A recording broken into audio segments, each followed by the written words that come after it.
So we'll start off on a high point as Tennessee on Wednesday night beat LSU 88-68, and Skylar there for a little bit in the second half. It got kind of sketchy as LSU cut it down to what was it, like 6 points?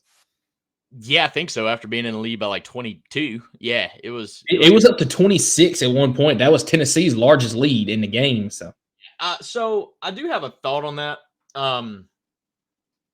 I It was super frustrating there for a moment because I'm like, what are we doing? Like, we're just throwing it away. But like, I also have a feeling that Rick Barnes is really just teetering with the lineups. Like, he was trying to figure out what could work later on in the season. Who can play with who and it still work out, kind of save his guys, keep them fresh. So I understood that. And like you seen, like when it got down to business, like he threw in Dalton Connect, he threw in Zakai Ziegler, Triple J, Adu. He put the scoring and the biggest defense back on the court. But like from that perspective, I'm like, okay, I understand it. But I'm a big believer in like you never take the foot off the tiger's neck. Yeah, I'm Off the tiger's neck. And so it was one of those things where we could have easily, coughed that one up if we wouldn't on our toes. Yeah, I'm with you, but I do also see where you're coming from with that.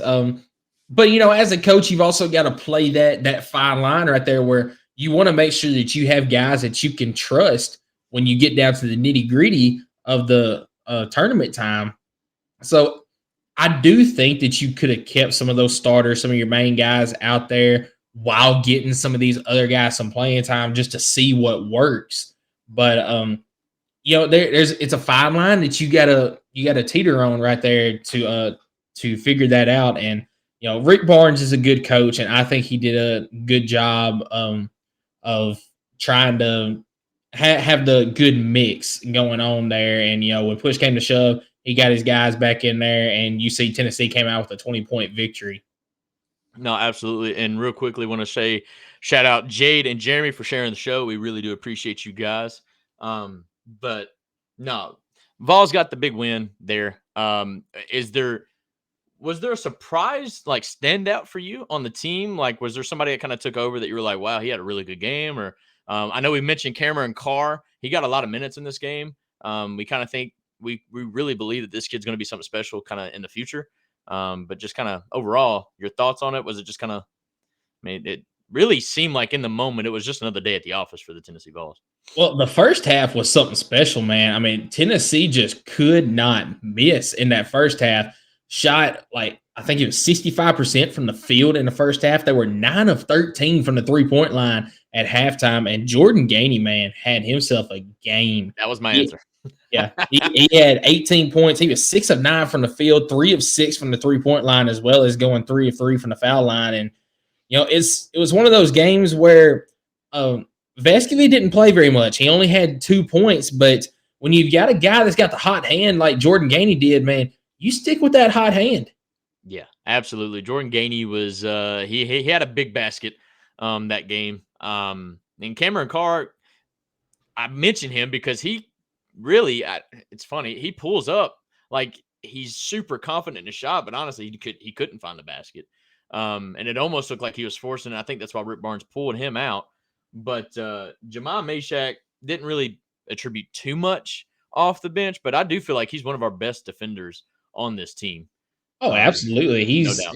He's in my opinion the best on ball defender on this team. The only other person I think that could compare would be Zakai Ziegler. And both of them are very good defenders.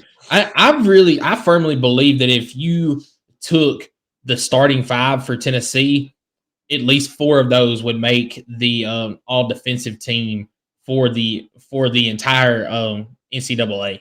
And I love that. I'm always a big defensive guy, but it just feels like in this day and age, defense doesn't win championships. And well, you've got to have an offense to go with that defense, and that's what Tennessee has been missing in the past. And this year, I feel like they've got that at times. They still go through their lulls, and we'll get to the next game where they did not play very well on offense, and we both got some thoughts on that. But But yeah, defense still wins the championships. You just got to have an offense to go with it as well.